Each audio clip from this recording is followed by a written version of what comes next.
What up? What up? What up? Welcome to episode 149, Sneaks Rhymes of Life. I am your host, Lionel McDonald. So we're going to get into everything rap. I think that's what we're going to call this episode. We had the Grammys this month. We've had a whole bunch of albums that have been noted, and I'm going to run through a whole bunch of artists that have albums scheduled this year. Lots of different things have happened. So we're just going to get into the news and things that are happening. So, rap news. Let's start with the Grammys. Grammys happened about 2 weeks ago, two Sundays ago. NBA All-Star Weekend was last week. So, lots of things happened. We have to highlight, obviously, in the rap category, best rap performance, best rap song, best rap album, all won by one and only Killer Mike. So Killer Mike is 48 years old. Mike Arender is his real name. He has been on the scene for some time. He's done solo albums. He's done stuff with Run the Jewels. We'll get on all to that. But let's start with the outrage of fans around the world. I guess I was as great as Killer Mike album was, and I'll take it as good as Killer Mike album was. I definitely was worthy of a Grammy. I personally thought that King's Disease 3 by Nas should have won a Grammy, but I think obviously the political game of Nas already winning an album for King's Disease 1, he wasn't going to win this one. They really wanted to bring it full circle. Killer Mike has an impact definitely is out there. And hey, there were worthy winners out there that they easily could have. They could have given it to Metro Boomin because where we are in hip hop, that is an artist that is definitely making an imprint as big as anyone right now.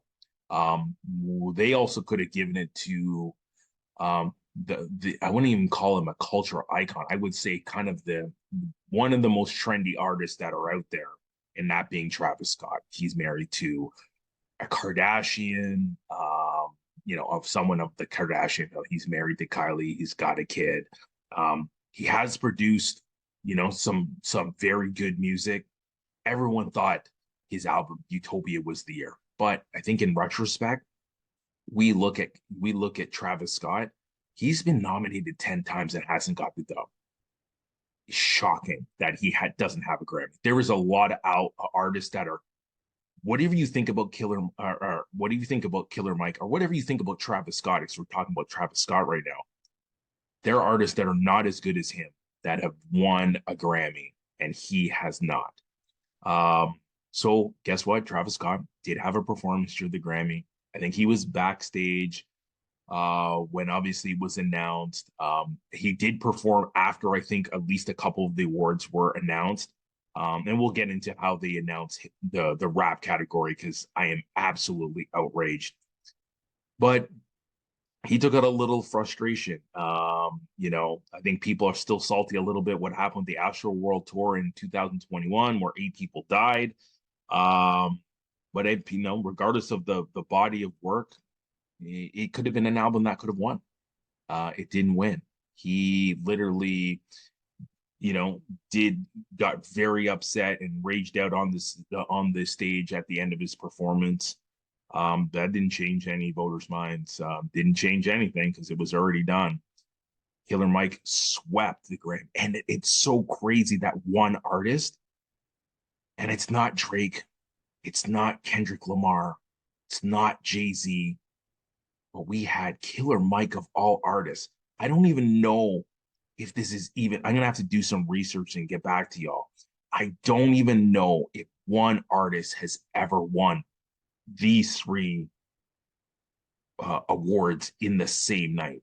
Like, Killer Mike is so happy about what's happened. He's selling brooms. It's called a Killer Mike Sweet Broom. It's kind of wild. So again, the album was Michael. That's what he won, best rap album.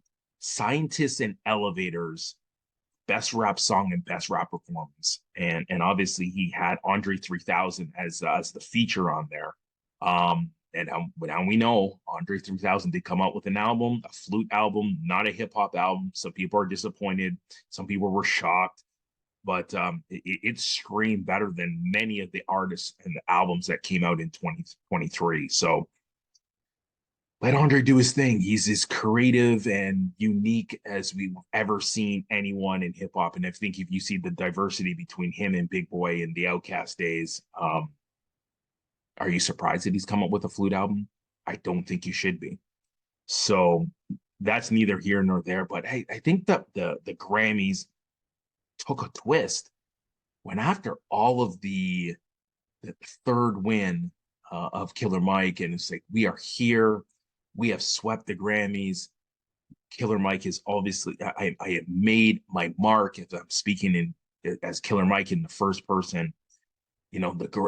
Killer Mike has arrived. It's never too late to dream. And again, 48 years old to win a Grammy is pretty amazing. Nas won his, I think, at 47. When he had King Disease one of 6 albums with him and Hit Boy that came out in the last 3 years.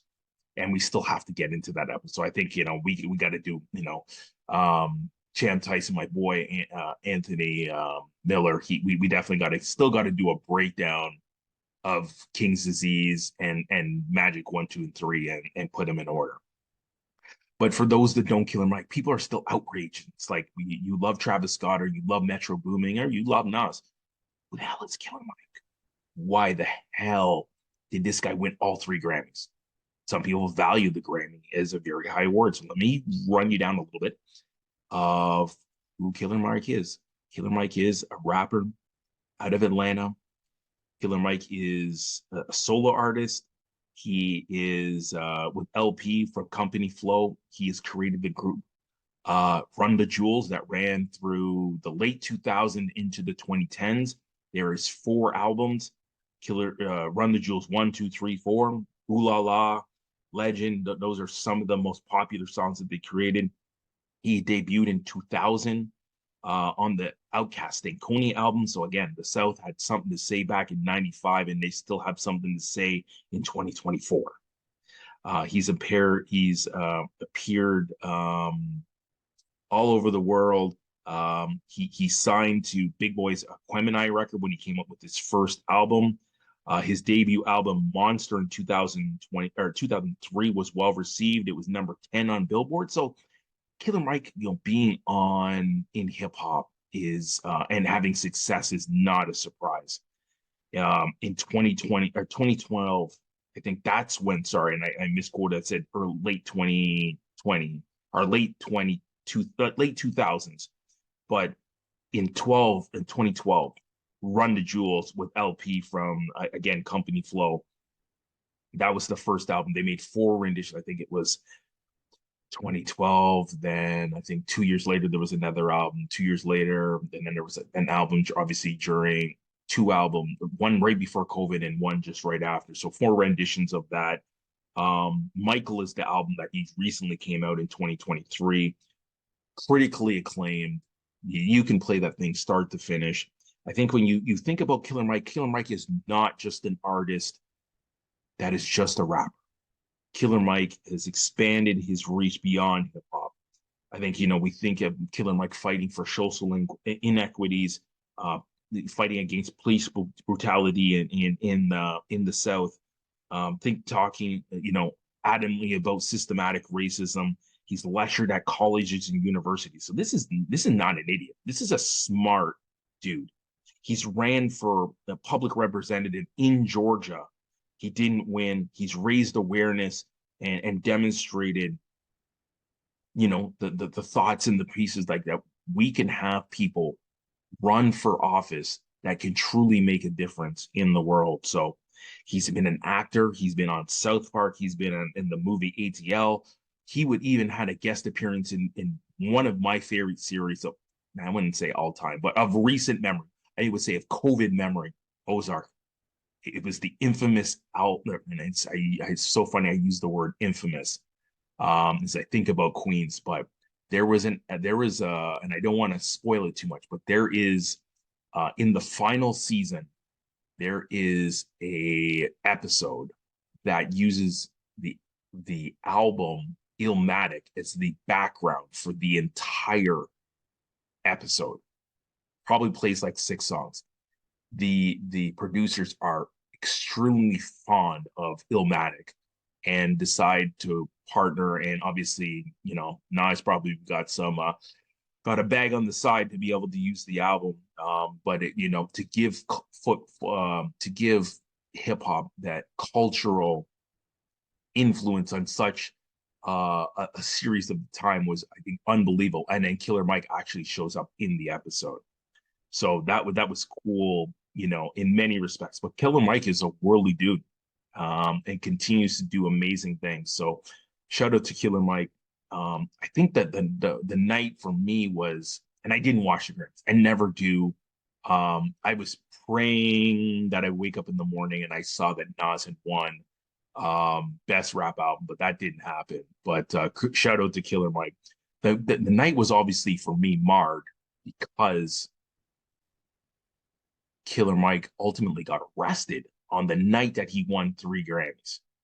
Now, and I kind of been waiting to kind of be able to talk about this, simply for the fact that I kind of wanted to hear more facts. From what we hear, at least today, Killer Mike has blown a lot of it off. It's not a big deal. But I would say that, there's a lot of people backstage at the Grammys. There was obviously wristbands and then checkpoints in, and I think the security guard probably didn't recognize who Killer Mike was, and gave him a hard time. Um, you know, Killer Mike was offended. Words were exchanged. Ultimately, um, allegedly, someone was bumped or pushed, and then reinforcements came in, and then they walked Killer Mike off to the local precinct where they had to have a little bit of a chat. He was released, no bond, went back to the Grammys and continued to celebrate his night. But 3 Grammys and you gotta get arrested. Like, I think there's got to be a level of restraint, but I think I think we have to understand the character of Killer Mike and how he is so against law enforcement, and how aggressive they can be. So am I shocked of all rappers that ever got arrested that someone got arrested on Grammy night? Am I surprised that it's Killer Mike? Absolutely not. So it is what it is. But I think that the topic, obviously we had Jay-Z win the Dr. Dre Global Impact Award, which is cool because he shouted out Dre right away. He did call out the Grammys for not having Beyonce win Album of the Year, and there's many opportunities at him. So that it's interesting that he decided to use that stage. People can say what they want, but they are married, whether they are married or it's staged or it's true love. Like, people are going to speculate whatever you want, but I would ultimately say Jay-Z used that as an opportunity to speak on that stage and share. And then I think, it was kind of surprising that P's got so much backlash for drinking out of his grain. People can do whatever the hell would they want with the trophy that they've won. So he did drink out of the Grammy, poured some champagne, and very expensive champagne, and that's that. Kanon is another person that also won a Grammy for his impact, in many, some of the songs that he's come. He had some songs on his debut album that really talked to some of the struggles that are in Africa. He had another song that was picked up and I think used as part of a movie, and then ultimately that won a Grammy. So that's pretty cool for Kanon, Canadian guy, that migrated here from Somalia. Again, he's got a Grammy, and Travis Scott does not. There's lots of other artists that don't have a Grammy. So I think that's one of the perspectives that I wanted to share. There's lots. We're talking about Biggie doesn't have a Grammy. DMX doesn't have a Grammy. Big L never won a Grammy. Big Pun never won a Grammy. Tupac never won a Grammy. So there is a ton. Wu-Tang never won a Grammy. Yeah, Method Man won a Grammy for All I Need with Mary J, but Wu-Tang as a group never has won a Grammy. So the Grammys are not the be all and end all when we talk about hip hop culture. And I think we have to accept that. Some are absolutely against it. KRS-One is probably one of the most outspoken artists And Blastmaster Chris doesn't care about the Grammys. And he really believes, and he said, Grammys don't care about us. And you wonder how he can make such a statement that seems so provocative. So, yeah, it's music. Hip hop's so influential. They're influential. Can that be possible that the Grammys don't care about hip hop? I think that's something, a question that is thrown out there. But when you really kind of sit back and particularly look at the Grammys this year, think about how many great artists, like I just mentioned, never won a Grammy. Now, hey, some of them died very early, some of them never had a chance to really fulfill their musical career, but there is a long list. Look no further than more recent times, like someone like Nicki Minaj. Now, sure, we have Cardi B and Meg Thee Stallion. I think both of them have Grammys. Ice Spice maybe could have won a Grammy for some of the work that she did. Um, but someone like Harris won, someone like Coogee Rap, Big Daddy Kane, um, Rakim. Those guys don't have Grammys either. We're talking about. We'll get into the hip hop or the Rock and Roll Hall of Fame in a little bit, but there's a lot of people that have never won a Grammy. So does the Grammys really matter? There's many people that have sat out the Grammys for one reason or another, have been outspoken in their lyrics that the Grammys don't matter. But I want to give you this perspective about the Grammys. So we had an artist. I remember in my memory, and I don't necessarily watch the Grammys, but I'm curious to know who won. We had an artist, Killer Mike, won 3 Grammys. He literally swept the rap category with Andre 3000 as the feature on 2 of the songs, Scientists and Elevator. If you've never heard the song, you should go and listen to it. If you thought Travis Scott should win, go and listen to Killer Mike. It is definitely more on the side of the golden era of hip hop versus what we hear today and mumble rap and some of how production is done today. But I think the thing that I take away is none of the rap awards were televised. Let me repeat that again. None of the rap awards. So Killer Mike won 3. He had a speech, he had a dream, never too late, 48 years old, Michael Render, has been up against the law, has run for office. He's done so many things good, and maybe some people will say bad. But those awards were never televised. You had to watch a video, you had to go stream it on Instagram or some other platform. You had to catch his thing on TikTok. He's a acceptance speech, but it was not shown on public television. So how do you tell me the most influential genre of music? We see it in movies. We see Peyton Manning and Eli Manning rapping. We see hip hop and rap culture influencing almost every genre of music and every form of media. But the respect that the art form and the skill and the culture of hip hop didn't get to make to mainstream TV. Think about that. So does really the Grammys care about hip hop? Do they care more about country and pop music? I would say yes. Actions are indicative of how many people say. It is an unconscious or conscious maneuver to really what people think is important and where in certain areas it should be devalued. And I think about it. The Grammys are awarded in February. February of all months. Why do I make a big deal about February? It's Black History Month. And yet the Grammys chose not to show the rap category. So take that in. Do they really care? I would tell you not. I would tell you, of all years, in I would say in the last several years where hip hop has grown and exploded from DJ Jazzy Jeff to Eminem to Jay-Z to Kendrick Lamar to Chance the Rapper. Hip hop's important. Hip hop is making a statement.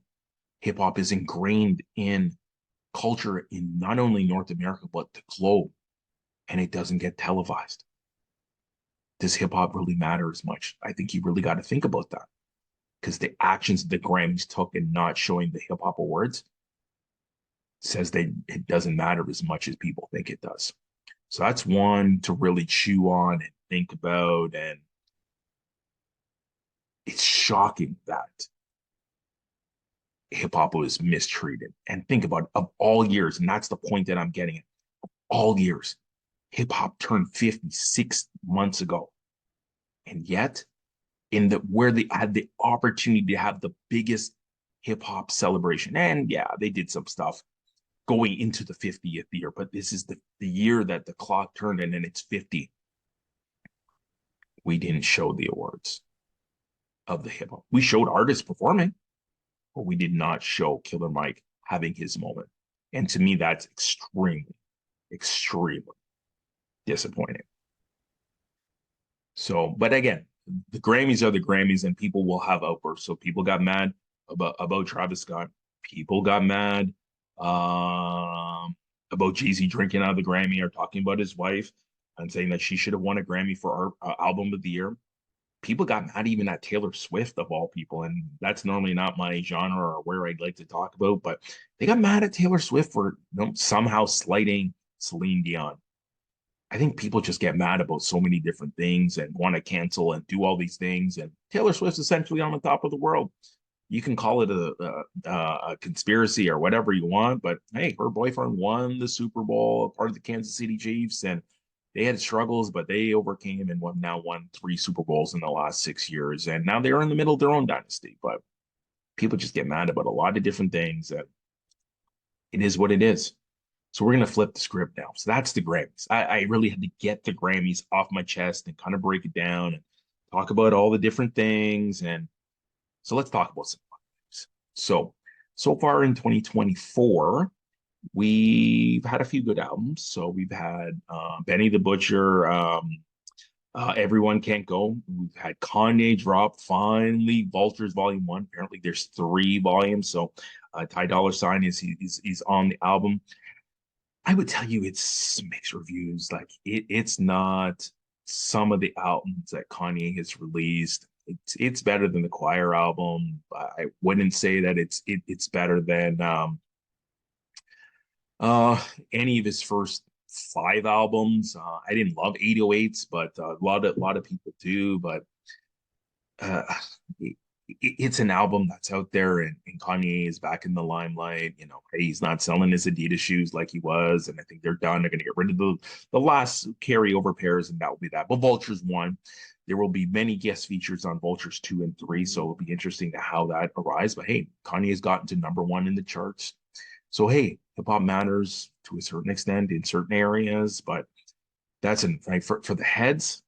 Richmond Hill, another collaboration, Master Ace and Marco Polo. Hey, I think this got some standout cuts, but it's not as good as Brooklyn in my eyes. I think came out like 2018, 2019. Definitely was like between that and Freddie Gibbs. And then I went into Black Thought and Benny the Butcher when we were now in COVID. I love Brooklyn. I don't love Richmond Hill, but I got to give it some more run and see. But then I think I think about the Kanye album. I think the best thing that I heard on it, Freddie Gibbs, which I was shocked that had a verse on it. That's my favorite verse on the whole album. So it's not all for naught. I think it was very cool that they use AC Milan. I think it was AC Milan, or at least is one of the soccer clubs that did the background for the Carnival track. So I think that was a cool collaboration, how he was able to pull that off. But let's move forward. So how many artists are thinking about or announce that they're trying to drop a project? There's a lot. So we have Schoolboy Q. He's got Blue Lips coming. Blue Lips coming is around the corner. We got Kid Cudi has a project on the way. Ghostface has an album coming out in about a month, just after St. Patty's Day. Vultures 2 and 3 that I already talked about. Bodley James has an album collaboration with Dilla Beats. That should be fire. So Bodley James, if you don't know, he kind of the is part of the Griselda clique. So should be interesting. Chance the Rapper's got an album on the way, and I think we got some fire collaborations happening. So we have um Common and Pete Rock are doing an album that is going to be crazy. I think Common has kind of missed the mark a couple times in the last few years. Just a lack of production, not the right track, inconsistencies in the production. I think Pete Rock's going to do it nice, and we can't be a talk about it and not be about it. Like we know that we got that carrot dangled out there. There's a Nas and Primo album that was supposed to be done like, geez, 12, 15 years ago, and it never came out. We still see them and they post up and have pictures. Can we just get that album? It will not live up to our expectations, but can we just get the album? Can we have that coming? So there's rumors, light rumors on that one. But hey, Pete Rock and Common are doing an album. That should be really fire to see that come through. And then it just got announced just yesterday. So I'm glad I didn't record this podcast a day or 2 or 3 days ago. Prime 3 is in the works. So if we don't know about Prime, we know that DJ Premier has done 2 albums already with Royce the 5'9". And now we are going to get a third version of Prime. So who will be the guest shots? What will be the production? I think Prime 1 definitely sounds different than Prime 2, but I'm okay with that. They experiment, they try different things. I don't think we're gonna get Slaughterhouse because they broke up and they're not really talking, but I think it would be amazing to hear who is going to be on Prime 3. So looking forward to that. I think when we talk about some of the more popular artists, before we do that, Muddy Waters 2 is coming. So Redman has been putting up a lot of heat. He's been jacking beats. He's been doing Instagram reels and stories.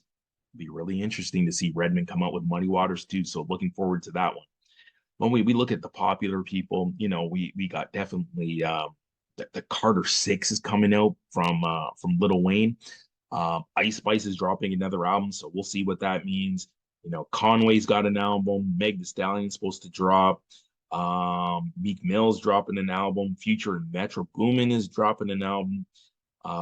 Vince Staples is dropping an album. JDI, J Rock, Polo G, Offset, Juice WRLD, all supposed to drop albums this year. So this is looking like a heavyweight album. Whether you're new school or old school, there's an album. But again, there's a couple other gems that are out there. Vince Staples dropping an album. And you know what? Vince Staples is pretty nice overall, if you ask me. And I definitely would be checking for that one. But let me give you for the heads, for those that will listen to this podcast a lot, Q-Tip is dropping another album. Havoc and Method Man have been working in the booth on another album. De La Soul, rest in peace, Dave, is dropping another album this year. So there is some heat that is coming. But I think when I heard the title, this might be the most anticipated album. Now, I know Nas is working on something, and I don't know the title, and I know he's in the studio. I don't know who he's in the studio with. Could be with Dre, could be with someone else. Dre may drop an album. We've been waiting for Detox for 15 years. So I don't know. But when I saw the title of this one, my eyes literally popped out of my head. And that is Pharoah Monch is dropping External Affairs. His first album was Internal Affairs. Pharoah Monch is arguably the most underrated lyricist in recent hip hop times, if not ever. His catalog is so diverse, but so on point. He doesn't get the credit that he deserves, from his time with Organized Confusion to so many other albums that he's done on the solo tip. I think it's going to be amazing. So check out External Affairs. That is on my radar. Could be the album of the year, but it will not get a Grammy. And I'm just totally fine with that. So let's talk about some other news. Some other news. So we know that Nicki is beefing with Meg. That's still going. We had Bigfoot. Meg had her own track that kind of went out or went at Nicki because there's a I think Nicki's accused her over the years. There's some triangle of sleeping with the friends, best or boyfriend, and that's gone sour. And then accused Meg of having a ghostwriter. So they're beefing. Benzino recently was on Drink Champs, so there's still the Eminem Benzino beef. It's still out there. It's still not solved. It's good to see that some beefs have been solved. Right? Recently, you've seen 50 and Fat Joe kind of put things aside. And hey, that's I think goes back to the Ja Rule days, but they've let bygones be bygones. 50 is also coming out with an album, which I did mention earlier. So will we get M? Will we see a reunion with G Unit? Can they put bygones be bygones? That will be very interesting.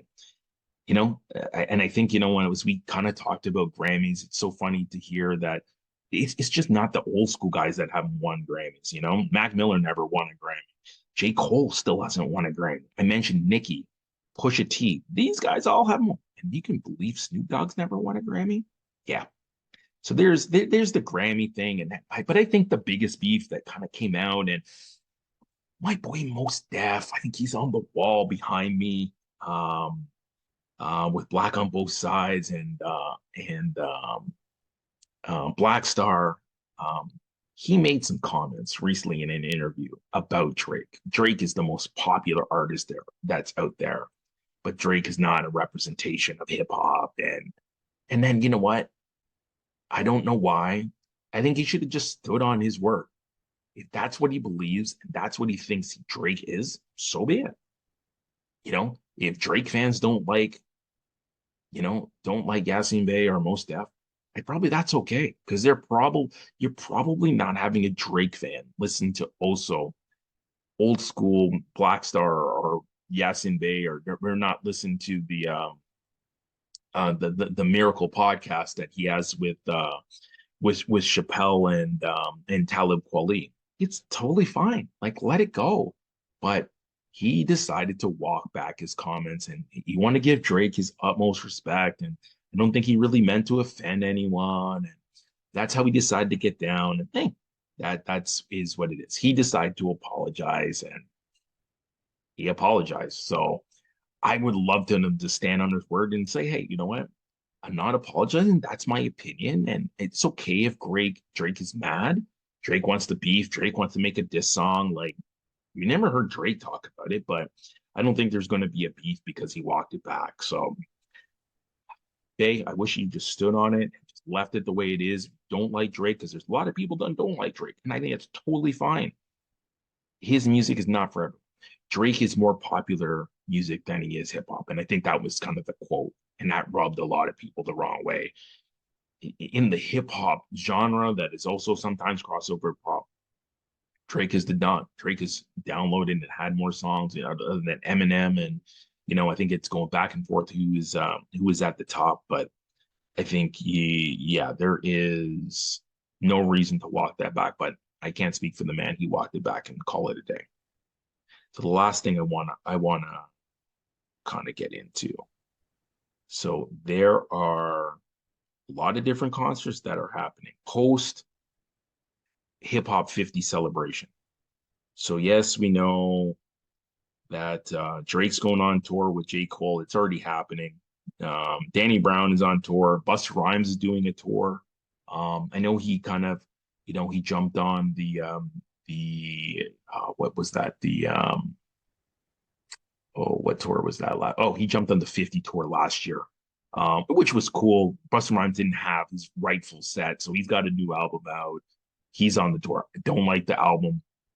It's one of the worst after Extinction Volume 2, and some of the other stuff Busta Rhymes. I think this is a step back for Busta. That's my personal opinion. Um, Played it a couple times and did not like it. Maybe I'll give it one more try, but he's going out with the tour. But I think you're going to get Busta Rhymes bangers, so it will make for a great concert. Nicki's going on Conscious. A Boogie with a Hoodie is going on concert on shows. We're going to see in at Beer Fest here in Toronto. We know that one of probably the most demanded groups, and it's a lot of hip hop acts that have performed. You know, Ice Cube to Nas to so many different people that are produced are shown up at Beer Fest. Getting Cypress Hill. Now, I'm not a huge Cypress Hill, not interested, but kind of interested because Souls of Mischief is also going to appear at that set. And I saw them twice last year. They were unbelievable. I think I have to be a rep for Souls of Mischief. So we'll see how it kind of goes down. Little Dirk's going on tour. I would love to see a Tribe Called Quest tour. And there's rumors that they actually might go on tour at some point this year. Would love to see Eric B. and Rakim continue to do music. That's not going to happen. But maybe we just get. I would take another J period and Eric B. and Rakim over New Beats set. So that would be very interesting to see. But we will see this year post Hip Hop 50 celebration. Slick Rick is going to hit Toronto. It's the first time he's ever been to Toronto on his own. I saw him last year in Detroit. Short set, probably didn't do it justice. So let him get all the joints out from the Great Adventures of Slick Rick. But the banger we already got on the set is MOP, which I've been asking for an MOP show. I miss Mobb Deep was kind of like the other half of the equation. And we know Prodigy's passed away, rest in peace. But Big Noy came through, missed it last year because I was just not in a good space to be able to attend. But MOP is fire. But I think the exciting piece that I have there is Coogee Rap is coming too. So that's a concert coming up in about a month. 30th of March. You definitely got to check it if you're a hip hop head here in Toronto. It will be a banger. I've missed MOP energy. Cold as Ice, 4 Alarm Blaze, obviously Annie Up and remix Annie Up. It will be a great show. And then all the 456, Road to the Riches, Fast Life, everything that Coogee Rap, Symphony, everything he's done, it'll be an amazing show. So I think the last thing I will wrap up before wrap up this everything hip hop episode. So congratulations to Missy Elliott and DJ Kool Herc that now have got into the Rock and Roll Hall of Fame. DJ Kool Herc, godfather of hip hop, got in for musical influence, and Missy Elliott got in the regular. But we have some nominations. We have Eric B. and Rakim, we have Mary J. Blige, and we have Tribe Called Quest. I think all three of them need to be in. They can't wait. They're too great. They're too impactful. We would not be where we are today without Eric B. and Rakim. We would also not be where we are without the Tribe Called Quest, and R&B would not be where they are without Mary J. Blige. So all three of those seem like slam dunks, but it's the Rock and Roll Hall of Fame. I think we need our own hip hop Hall of Fame or something of that nature. We're building a hip hop museum, and that's out and about. So I think we need to have our own piece and our own culture and something we can stand on. But be interesting to see we get those people in. We've got in many other artists in recent times have made their way, from Run DMC to LL Cool J, have made their way into the Rock and Roll Hall of Fame. So we need Quest and Eric B. and Rakim to get in along with Mary J. So that would be great. But hey, everything hip hop. That was this episode. So I mentioned at the onset, shout out. Sneaks Rhymes and Life gear is still available if you're looking. Celebration when the next episode goes out, so you can't miss it. It will be episode 150. So we've been through a lot in now 3 years since we started recording in 2021 in lockdown number 2 in Toronto during COVID, crazy times. We're in better places right now. COVID hasn't gone away totally. It's gone away for the most part. But it's going to be episode 150. Did I ever think that there would be a 150 episodes of Sneaks Rhymes in Life? We've had some great guests. We've had some amazing discussions. We've had debates. We've had laughs. We've had so much laughs, there's been tears. So it is absolutely amazing. We're now at episode 149. That is this one. This will go out at some point this week. But the next time I get on, I'm going to have a guest. You probably know who my guest is, my favorite guest, my guest that comes on the regular. But you're gonna have to listen to 150 and figure it out. So we will celebrate 150 years, or 150, not years, but episodes of Sneaks Rhymes and Life.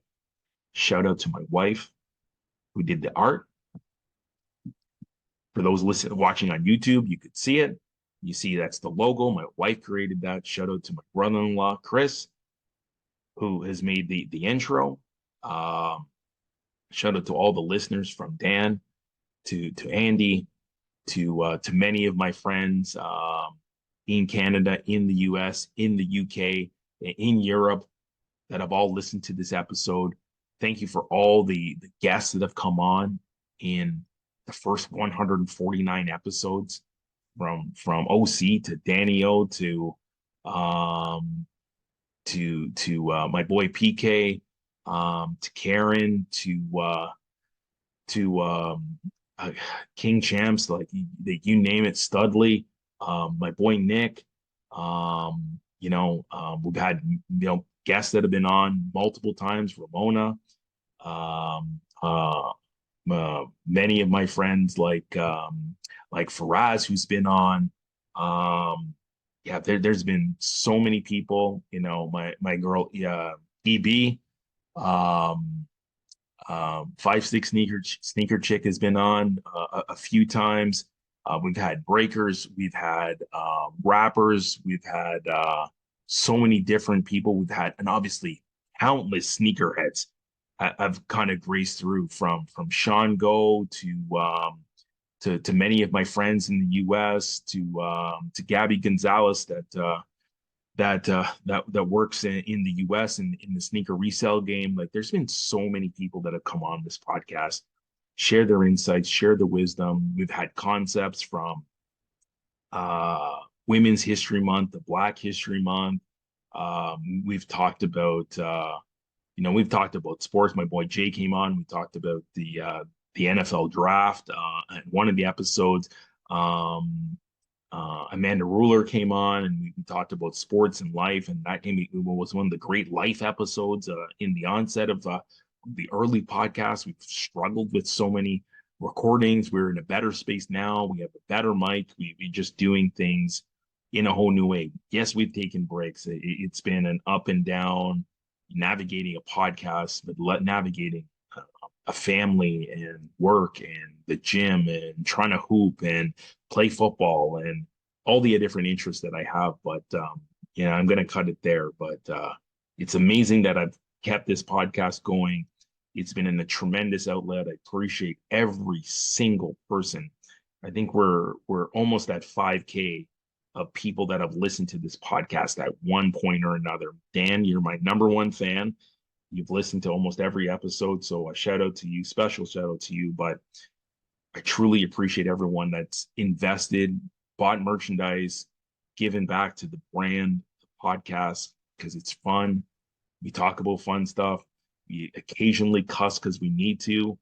But yeah, we're going to celebrate 150. So when you hear 150, I'd love for everyone and anyone to listen to the episode and give me their feedback. But this is 149. The next time we're going to get on to 150, and 3 years later to get to 150 is a monumental moment. It's not for money. It's not for fame. It's not for clout. I like just love to talk and share and give insights and to hear people and give people a platform that they can share and give their insights to the world. There's a lot of podcasts. Podcasts is like the funnest thing, or the in vogue thing to have. Everyone's got a podcast. Every athlete, every rapper, everyone wants to have a podcast. But we started 3 years ago, and I appreciate every last person that has ever listened to a word that I've said on this podcast. So thank you very much. Love y'all. Much respect. 149 is out. We'll see you at 150. Peace.